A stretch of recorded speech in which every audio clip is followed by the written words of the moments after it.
आशा worker और आंगनवाड़ी कार्यकर्ताओं का बीमा कवरेज भी किया जाएगा और उनका मासिक वेतन 15,000 तक बढ़ाया जाएगा। आशा वर्कर और आंगनवाड़ी कार्यकर्ताओं का बीमा कवरेज भी किया जाएगा और उनका मासिक वेतन 15,000 तक बढ़ाया जाएगा।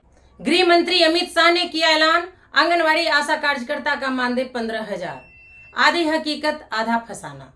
सखी है आइल चुनावी मेला, रेलम रेल रेली रेला, ए जी हलवा पूड़ी बटेला, मैनिफेस्टो में मानदेय बढ़ेला, कि नेताजी के लंबे लंबे बोल, कि नेताजी के लंबे लंबे बोल, आंगनवाड़ी बहना बकलोल। जी नमस्कार, मैं सविता कुमारी यादव। आप भारतवर्ष की तमाम आंगनवाड़ी सेविका सहायिका बहनों का आपका अपना यूट्यूब चैनल सविता कुमारी यादव में हार्दिक स्वागत करती हूँ, नंदन करती हूँ, अभिनंदन करती हूँ।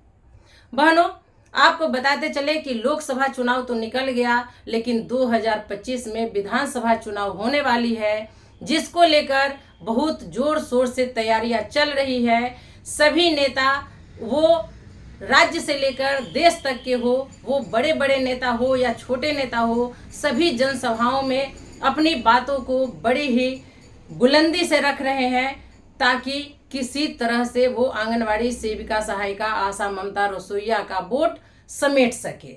जी हाँ, अभी कल ही महाराष्ट्र में जनसभा को संबोधित करते हुए आपके केंद्रीय मंत्री, गृह मंत्री अमित शाह जी ने कहा कि जब हमारी सरकार आएगी तो आंगनवाड़ी सेविका आशा का मानदेय 15,000 किया जाएगा।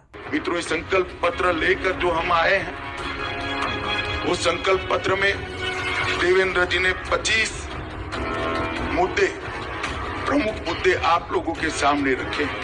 लाडली बहन योजना, इसको हम बढ़ोतरी कर रहे हैं।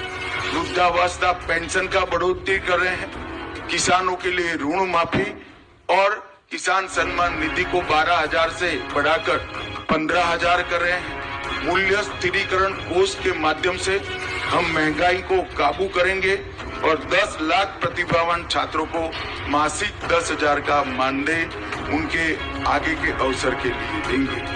45,000 गाँवों में रास्ते बनाने का काम किया जाएगा। आशा वर्कर और आंगनवाड़ी कार्यकर्ताओं का बीमा कवरेज भी किया जाएगा और उनका मासिक वेतन 15,000 तक बढ़ाया जाएगा।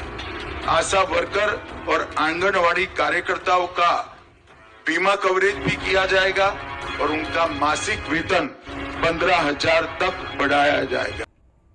उन्होंने मैनिफेस्टो में जो जो पॉइंट रखा है, सभी पॉइंटों को पढ़कर वहां पे बताया। लाडली दीदी वगैरह जो जो भी है, सभी का वहां पे उन्होंने एक तरह से समझ लिए घोषणा किए।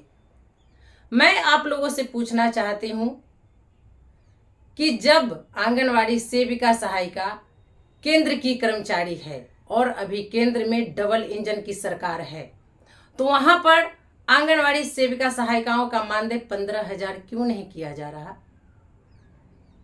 जब इनको राज्य में सरकार बनेगी, वहां पर जाकर ये कहते हैं कि मैं आपका मानदेय 15,000 करूंगा।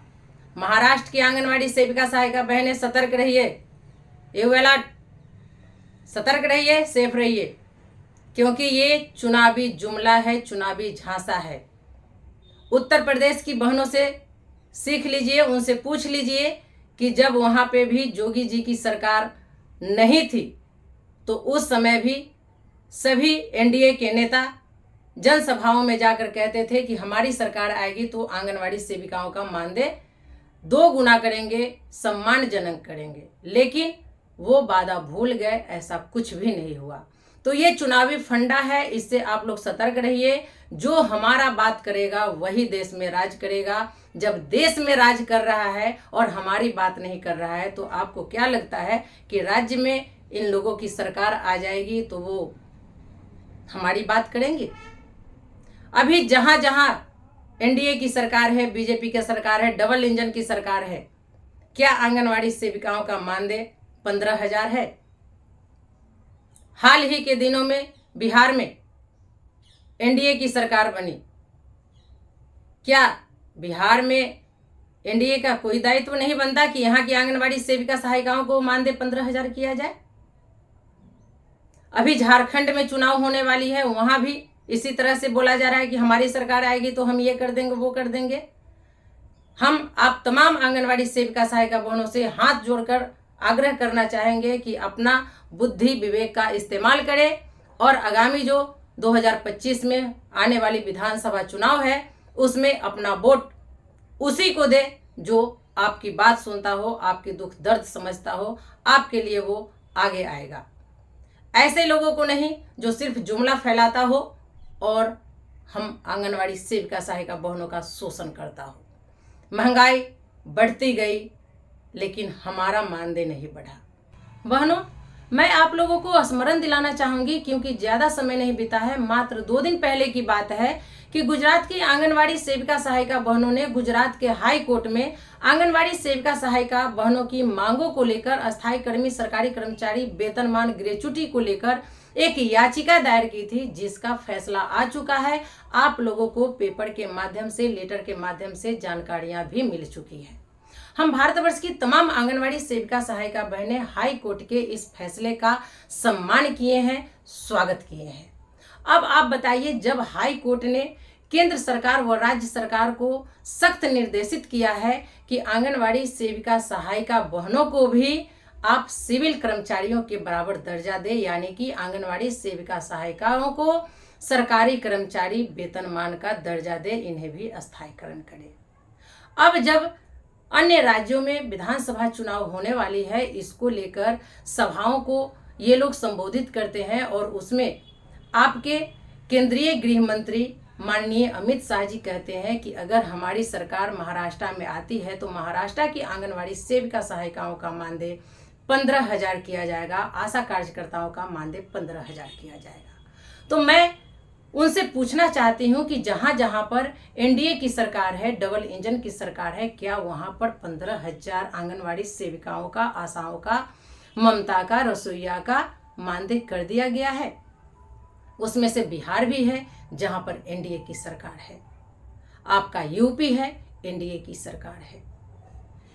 इन सब जगहों जैसे तमाम राज्य हैं जहां पर एनडीए की सरकार है, डबल इंजन की सरकार है, वहां पर आज तक 15,000 मानदेय क्यों नहीं किया गया? तो इस लोक लुभावना से आप लोगों को बचना है। ये जो बड़े बड़े नेता होते हैं ये सिर्फ जुमला फैलाते हैं, झूठ बोलते हैं, इससे ज़्यादा कुछ नहीं करते हैं। इसलिए हम लोगों को इस जुमला से बचना है, इस लोक लुभावना से बचना है, हमको इसमें नहीं फंसना है। अपना बुद्धि विवेक से नेता का चयन करना है, क्योंकि हम पूरे भारतवर्ष में 28 लाख आंगनवाड़ी सेविका सहायिका है, सिर्फ सेविका सहायिका। और जब हम अपने फैमिली को जोड़ते हैं तो कितना होता है, और भी जो हमारे सगे संबंधी हैं, गांव समाज है, जिनको हम लाभ देते हैं, जिनके सुख दुख में हम हमेशा खड़े रहते हैं, अगर उनको हम कन्विंस करें तो हमारे पास कितना वोट है। आप अपनी वोट की ताकत को समझिए। ये लोकतंत्र है, लोकतंत्र में अपनी ताकत को पहचानिए। हम सरकार बना भी सकते हैं, हम सरकार गिरा भी सकते हैं। अगर आप लोग लोक लुभावना में फंसे तो ये खतरे की घंटी है। चाहे किसी की भी सरकार आए जाए, हमें उससे कोई मतलब नहीं। मतलब ये है कि हमारा भी मान सम्मान होना चाहिए, हमें भी सरकारी कर्मचारी का दर्जा मिलना चाहिए, अस्थायी कर्मी बनाया जाए, हमें भी वेतनमान किया जाए। इससे ज़्यादा हम कुछ नहीं चाहते हैं। हाई कोर्ट का फैसला जब आ गया है तो इस फैसले को लेकर हम लोग सुप्रीम कोर्ट जाएंगे, क्योंकि ये सरकार जो है कोर्ट का भी बात नहीं मानने वाली है। लेकिन कोर्ट का जब फैसला आ जाएगा तो सुप्रीम कोर्ट के फैसले को लेकर हम रोड पर उतरेंगे, तो सरकार की मजबूरी होगी हमारी मांगों को मानना। तो इन्हीं बातों को लेकर मैं आप लोगों के सामने आई हूँ। अमित शाह जी ने क्या कहा है, आइए मैं पहले उनकी 2 लाइन सुनाती हूँ कि उन्होंने मैनिफेस्टो पढ़कर जनता को आंगनवाड़ी सेविका सहायिका, आशा, ममता, रसोईया, लाडली बहना को कैसे गुमराह करने का काम किए हैं। क्या आपको लगता है कि अगर वहां पे इनकी सरकार आ जाती है तो आंगनवाड़ी सेविका सहायिकाओं का मानदेय 15,000 हो जाएगा? बिल्कुल नहीं, हमें तो नहीं लगता। शायद हो जाए। आप लोग कमेंट में अपनी राय जरूर दीजिएगा। हम फिर मिलेंगे अगले वीडियो में। आज के लिए बस इतना ही। आप लोग अपना राय मशविरा लीजिए, दीजिए, हमें भी बताइए कि अगला कदम हम लोगों को क्या उठाना चाहिए। तो चलिए आज के वीडियो में बस इतना ही। फिर मिलते हैं अगले वीडियो में कुछ और नई जानकारियों के साथ। तब तक के लिए आप हमें विदा दीजिए। धन्यवाद।